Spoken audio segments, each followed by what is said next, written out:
അസ്സലാമു അലൈക്കും വറഹ്മത്തുള്ളാഹി. കഴിഞ്ഞ ദിവസം മഹലിലേക്ക് പോകുമ്പോഴാണ് നാട് നീളെ കട്ടൗട്ടുകളും ഫ്ലെക്സുകളൊക്കെ കാണാനിടയായത്. ഒരു വേള ചിന്തിപ്പിക്കുന്നതും അതിലുപരി സങ്കടപ്പെടുത്തുന്നതുമായൊരു വിഷയമായിരുന്നു അത്. ഒരുപാട് മക്കളുടെ സ്റ്റാറ്റസ് കാണുമ്പോൾ, രക്ഷിതാക്കളുടെ സ്റ്റാറ്റസ് കാണുമ്പോൾ സ്വന്തം മക്കളുടെ ഫോട്ടോകളൊക്കെ വെച്ച് ബ്രസീലിൻ്റെയും അർജൻറ്റീനയുടെയും പോർച്ചുഗലിൻ്റെയും ഇംഗ്ലണ്ടിൻ്റെയും ബെൽജിയത്തിൻ്റെയും ഒക്കെ ജേഴ്സികൾ അണിഞ്ഞ AI ജനറേറ്റഡ് ആയ ഫോട്ടോസൊക്കെ നമ്മൾ കാണുകയാണ്. എന്നാൽ എൻ്റെ പ്രിയപ്പെട്ട സഹോദരങ്ങളൊന്ന് മനസ്സിലാക്കേണ്ടത്, പോർച്ചുഗലും ഇംഗ്ലണ്ടും അതേപോലെ അർജൻറ്റീനയും ഒക്കെ വളരെ മാന്യമായ രാജ്യങ്ങളായിട്ടാണ് നമ്മുടെ യുവതലമുറക്ക് നമ്മൾ പകർന്നു കൊടുക്കുന്നത്. ഒരു കാലത്ത് നമ്മുടെ നാട് മുഴുവനും കുട്ടിച്ചോറാക്കി നശിപ്പിച്ചു പോയവരാണ് പോർച്ചുഗലും ഇംഗ്ലണ്ടും ഒക്കെ. 1947 സ്വാതന്ത്ര്യ സമരം എന്തിനാണ് ഉരുവം കൊണ്ടതെന്ന് നമുക്ക് എല്ലാവർക്കും അറിയാം.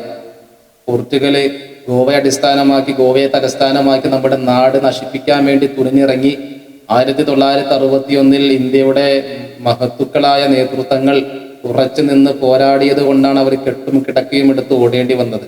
CR7 ഏതൊരു രാജ്യത്തിനു വേണ്ടിയാണോ ബൂട്ടണിയുന്നത്, അതേ രാജ്യം തന്നെയാണ് നമ്മളെ നശിപ്പിക്കാൻ വേണ്ടി ഇറങ്ങി തിരിച്ചത്.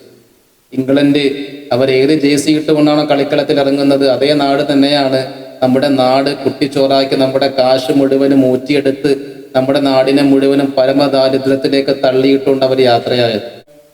നമ്മളൊരു കാര്യം മനസ്സിലാക്കണം, ഫലസ്തീനിന്റെ തിരുവോരങ്ങളിൽ പിടയുന്ന പിഞ്ചു പൈതങ്ങൾക്ക് വേണ്ടി ഐക്യദാർഢ്യ സമ്മേളനങ്ങൾ നമ്മൾ സംഘടിപ്പിച്ചു. ഗസയുടെ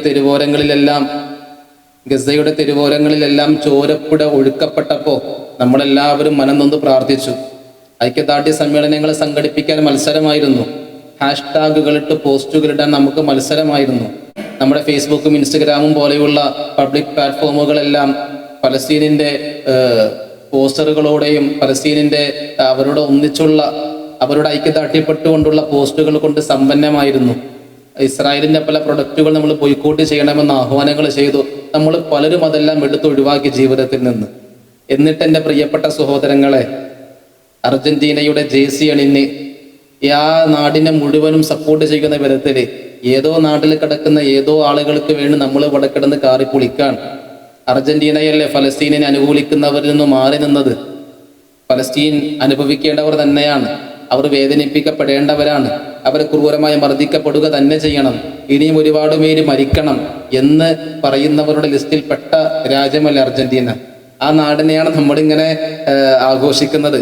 ഏറ്റവും വലിയൊരു വിരോധാഭാസം, ഏറ്റവും വലിയൊരു വൈരുദ്ധ്യം എന്ന് പറഞ്ഞാല് നമ്മൾ ഈ പോർച്ചുഗലിനും അതേപോലെ ഇംഗ്ലണ്ടിനും അർജന്റീനക്കൊക്കെ വേണ്ടി നമ്മുടെ നാട്ടിൽ കൊടി പിടിച്ച് നീ അർജന്റീനയാണ്, നീ പോർച്ചുഗലാണ്, നീ CR7 ആളാണ്, നീ മെസ്സിയുടെ ആളാണ്, നീ മറ്റാളാണ്, നീ ഇയാളാണ് എന്നൊക്കെ ചോദിച്ച് അങ്ങോട്ടും ഇങ്ങോട്ടും ഇടപെട്ട് പ്രശ്നം ഉണ്ടാക്കി, ചോര തുപ്പി ഇടങ്ങേറാക്കി, വാക്ക് തർക്കങ്ങളുണ്ടായി പ്രശ്നങ്ങൾ ഉണ്ടാക്കുന്നൊരു സാഹചര്യം നമ്മുടെ നാടുകളിൽ ഉണ്ടാകാൻ പാടില്ല.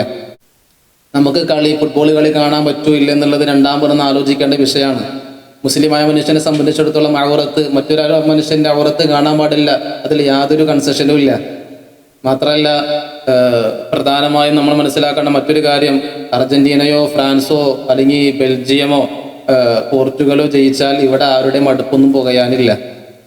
ഇവിടെ തൊഴിലില്ലായ്മയ്ക്ക് യാതൊരു പരിഹാരമാവൂല. കോക്രോച്ച് പാർട്ടി CJP രൂപീകരിച്ചിട്ട് അതിന്റെ പിന്നാലെ സിന്ദാബാദും വിളിച്ച് മാത്രം നടന്നാൽ പോരാ. തേരാപ്പാര നടക്കുന്ന സമയം മുഴുവനും അർജന്റീനക്ക് വേണ്ടിയും ഫ്രാൻസിന് വേണ്ടിയും പോർച്ചുഗലിന് വേണ്ടിയും സിന്ദാബാദ് വിളിക്കുന്ന സമയത്തൊക്കെ നല്ല ജോലികൾ തെരഞ്ഞുപിടിച്ച് കുടുംബത്തിനെ പൊന്നുപോലെ പോറ്റാനാണ് നോക്കേണ്ടത്. പോർച്ചുഗൽ ജയിച്ചത് കൊണ്ടോ അർജന്റീന ജയിച്ചത് കൊണ്ടോ ആരുടെയും തൊഴിലില്ലായ്മക്ക് ഒരു പരിഹാരമാവില്ല. കളി 90 മിനിറ്റാണ്. 90 മിനിറ്റ് കഴിഞ്ഞാൽ, ആരവങ്ങൾ കഴിഞ്ഞാൽ, ആഘോഷങ്ങൾ കഴിഞ്ഞാൽ സ്റ്റേഡിയത്തിന്റെ ലൈറ്റ് ഓഫ് ആകും. വീണ്ടും യാഥാർത്ഥ്യത്തിലേക്ക് വരേണ്ടത് നമ്മളാണ്. നമ്മുടെ കുടുംബം നോക്കാൻ നമ്മൾ തന്നെ ഉണ്ടാവുകയുള്ളൂ. നമ്മുടെ കാര്യങ്ങൾ ക്ലിയറാക്കാൻ നമ്മൾ മാത്രമേ ഉണ്ടാവുകയുള്ളൂ. അതുകൊണ്ട് തന്നെ പ്രിയപ്പെട്ട സഹോദരങ്ങളെ, വികാരങ്ങൾക്ക് അടിമപ്പെടാതെ വിവേകത്തോടെയുള്ള ഒരു ജീവിതമാണ് നമ്മൾ സാധ്യമാക്കേണ്ടത്. അല്ലാഹു തആല തൗഫീഖ് പ്രദാനം ചെയ്യട്ടെ. നമുക്ക് കളിക്കാം, അതിൽ ആരോഗ്യം വ്യായാമം ഒക്കെ വെക്കുകയാണെങ്കിൽ അതിന് പുണ്യകർമ്മം കൂടി തന്നെയാണ്. അല്ലാതെ കേവലം ഒരു കളിക്കാരന്റെ ജേഴ്സി ഇട്ടിട്ട് ഞാൻ അതിന്റെ ആളാണ്, ഞാൻ ഇതിന്റെ ആളാണ്, നീ പോടാ, നീ നിന്റെ പണിയൊക്കെ പോടാവേ എന്നൊക്കെ പറഞ്ഞ് വെറുതെ ഒച്ചപ്പാടുണ്ടാക്കണത് കൊണ്ട് നമുക്ക് നേടാനൊന്നുമില്ല, നഷ്ടപ്പെടാൻ ഒത്തിരി ഉണ്ട്. നമ്മുടെ സാമൂഹ്യമായ ഇടപെടൽ, നമ്മുടെ നാടുമായുള്ള ബന്ധപ്പെടലുകൾ, നമ്മുടെ സ്നേഹബന്ധങ്ങളിൽ വലിയ വിള്ളലുകൾ വരും, സാമ്പത്തികമായി ഒരുപാട് നഷ്ടങ്ങൾ സംഭവിക്കും. ഇവയെല്ലാം നമ്മൾ വഹിക്കേണ്ടി വരും. അതുകൊണ്ട് എൻ്റെ പ്രിയപ്പെട്ട സഹോദരങ്ങളോട്, എന്നെ കേൾക്കുന്നവരോട് പറയാനുള്ളത്, നമ്മുടെ ഭാവി സംരക്ഷിക്കേണ്ടത് നമ്മളാണ്. വെറുമൊരു കളിജ്വരത്തിൻ്റെ, ഒരു വിനോദത്തിൻ്റെ പേരിലൊക്കെ ഒരുപാട് സമയം നഷ്ടപ്പെടുത്തുക, നമ്മുടെ വിലപ്പെട്ട സമയം നഷ്ടപ്പെടുത്തുക എന്നുള്ളത് ദുഃഖമാണ്, വലിയ ബുദ്ധിമുട്ടാണ്. അതുകൊണ്ട് തിരിച്ചറിവുണ്ടാകണം. അല്ലാഹു തആല തൗഫീഖ് ചെയ്യട്ടെ. അസ്സലാമു അലൈക്കും വറഹ്മത്തുള്ളാഹി.